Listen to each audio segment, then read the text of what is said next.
UP के इटावा के सैफई में समाजवादी पार्टी के राष्ट्रीय अध्यक्ष अखिलेश यादव ने अपने परिवार के संग फूलों की होली खेली। इस दौरान मंच पर पूरा समाजवादी परिवार मौजूद था।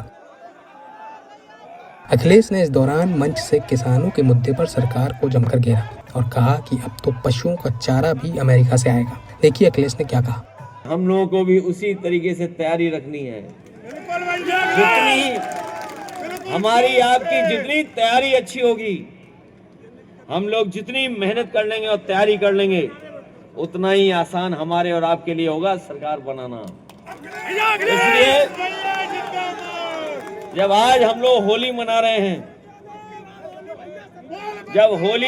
हम लोग, और याद करिए जब 2012 में सरकार बनी थी तो होली के बाद ही बनी थी, अगर याद होगा आपको। और हम लोग हर दिन गिन रहे हैं। अगर आज दिन गिने हम लोग होली के दिन, तो हमारे आपके लिए दिन कम बचे हैं चुनाव के। उत्तर प्रदेश में 403 विधानसभाएं हैं और अगर गिनती करोगे 403 दिन कम है तो दिन कम है, विधानसभाएं ज्यादा हैं। इसलिए हम लोगों को मेहनत और ज्यादा करनी है। यहाँ आसपास के लोग तो अपने आप जिता देते हैं, क्योंकि यहाँ के लोग सब समाजवादी हैं। लेकिन आज के दिन हम लोग संकल्प लें कि जितनी बड़ी जीतें हुई हैं, उससे बड़ी जीत आने वाले समय पर हो समाजवादी लोगों की, और सरकार यहीं से बनना शुरू हो, सरकार यहीं से बनना शुरू हो। हमारे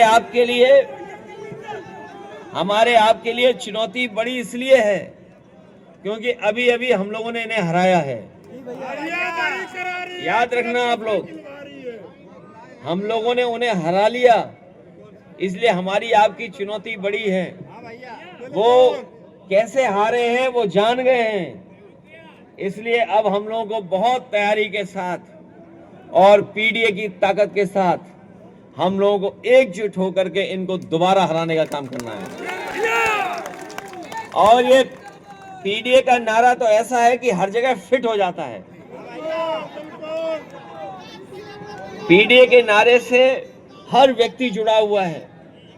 कई बार लोग सवाल पूछते हैं कि बताइए समाजवादी पार्टी के लोग शंकराचार्य जी के साथ क्यों खड़े हैं। हमने कहा कि पीडीए में पीड़ित है। हमारे पूजनीय शंकराचार्य जी पीड़ित हैं, दुखी हैं और उन्हें अपमानित किया जा रहा है, इसलिए पीडीए उनके साथ हम सब लोग मिलकर के हैं। जो पीड़ित होगा, दुखी होगा, अपमानित होगा, उसके साथ हम सब पीडीए वाले लोग खड़े होकर के उसको सम्मान और हक दिलाने का काम करेंगे। वही हम लोग देख रहे हैं कि दुनिया में क्या हो रहा है। जहां हम सब लोग त्योहार के लिए इकट्ठे हैं, वहीं हम लोग देखें दुनिया की जो तस्वीरें आ रही हैं, दुनिया में जो चल रहा है, कहीं जान जा रही है, कहीं मिसाइल चल रही है, कहीं बम चल रहा है। और ऐसा समय हम सब लोगों ने कभी नहीं देखा होगा, जहां हर चीज की हमें जानकारी मिल रही हो। अगर कोई घटना दुनिया के किसी हिस्से में हुई हो, लेकिन वो घटना क्या है उसकी जानकारी हमें और आपको तुरंत मिल जाती है। कई जगह युद्ध अभी तक बंद नहीं हुए हैं, युद्ध चलते जा रहे हैं, एक दूसरे की जान ले रहे हैं। एक किनारा जहां पर पिछले कई वर्षों से युद्ध चल रहा है, लाखों लोगों की जान जा चुकी है, लाखों लोगों की जान जा चुकी है उस युद्ध में। कई देश एक दूसरे के सीमाओं में घुस रहे हैं और कभी ये नहीं सोचा होगा कि जो ताकतवर देश है दुनिया का, वो एक दूसरे देश के राष्ट्रपति का अपहरण कर लेता हो। यहाँ जो चंबल यमुना के किनारे के लोग होंगे वो जानते होंगे 1980 की दशक में या उससे पहले अपहरण हुआ करते थे, लेकिन इधर अपहरण नहीं हो रहे हैं। लेकिन जो अपहरण हमने आपने देखा, एक ताकतवर देश ने दूसरे देश के राष्ट्रपति का अपहरण कर लिया। और अभी हाल में हम लोगों ने जो देखा जो टेक्नोलॉजी है, जो तकनीक है, जो लड़ाई लड़ी जा रही है, तकनीक जो टेक्नोलॉजी है उसके बहाने लड़ाई लड़ी जा रही है। एक देश के राष्ट्रपति जो अपनी मीटिंग में बैठे थे, सोचो बम आया और सबको नष्ट करके सबको खत्म करके चला गया। अभी भी युद्ध चल रहा है और युद्ध की सब जानकारी हमें मिल रही है। जो युद्ध चल रहा है उससे प्रभावित हमारे आपके लोग भी हो रहे हैं। इसलिए हम आज कहना चाहते हैं कि समाजवादी पार्टी और समाजवादी विचारधारा कभी भी युद्ध के पक्ष में नहीं रही है। कहीं भी युद्ध हो हम उसके खिलाफ हैं, युद्ध नहीं होना चाहिए। और पूछते हैं कि बताइए समाजवादी पार्टी के लोग शंकराचार्य जी के साथ क्यों खड़े हैं? हमने कहा कि पीटीए में पीड़ित है। हमारे पूजनीय शंकराचार्य जी पीड़ित हैं, दुखी हैं और उन्हें अपमानित किया जा रहा है, इसलिए पीडीए उनके साथ हम सब लोग मिलकर के हैं। जो पीड़ित होगा, दुखी होगा, अपमानित होगा, उसके साथ हम सब पीडीए वाले लोग खड़े होकर के उसको सम्मान और हक दिलाने का काम करेंगे। ये भारतीय जनता पार्टी के लोग जो अपने आप को बहुत सनातनी मानते हैं, इस बार बताओ सनातनी लोगों की पोल खुल गई कि नहीं खुली?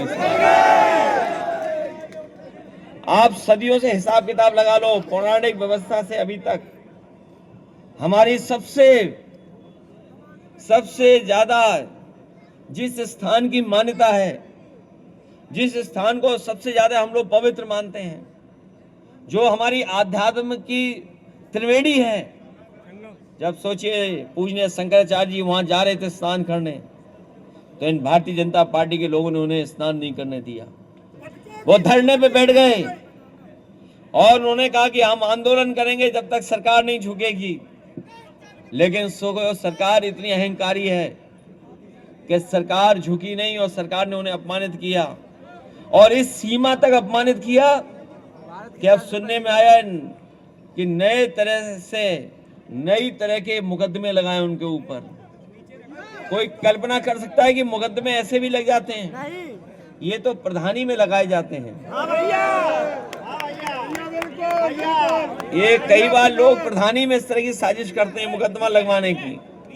सोचिए हमारे सरकार में बैठे मुख्यमंत्री जी ये साजिश करें कि उन पर मुकदमा दर्ज हो जाए, तो जो मुकदमा दर्ज कराएगा वो कभी सनातनी नहीं हो सकता है।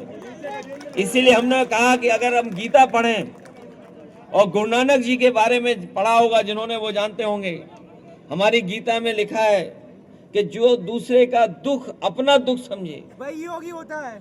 जो दूसरे का दुख अपना दुख समझे वो योगी होता है। और माया में रह करके माया से दूर हो वो योगी रहता है।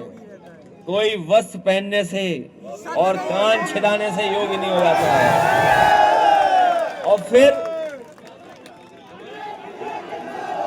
वो शंकराचार्य जी का सर्टिफिकेट मांग रहे थे, वो शंकराचार्य जी का सर्टिफिकेट मांग रहे थे और उन पे अपना सर्टिफिकेट है ही नहीं योग का। योग की परीक्षा हुई होगी, आपने देखी होगी टीवी पर। देखिए भैया, एक टांग पे खड़े होकर के बताओ कौन सा योग कर रहे थे वो। अगर ये वीडियो आपको पसंद आया है तो इसे लाइक जरूर करें। अगर चैनल अभी तक सब्सक्राइब नहीं किया है तो कर लें और नोटिफिकेशन पाने के लिए बेल आइकन भी दबा दें।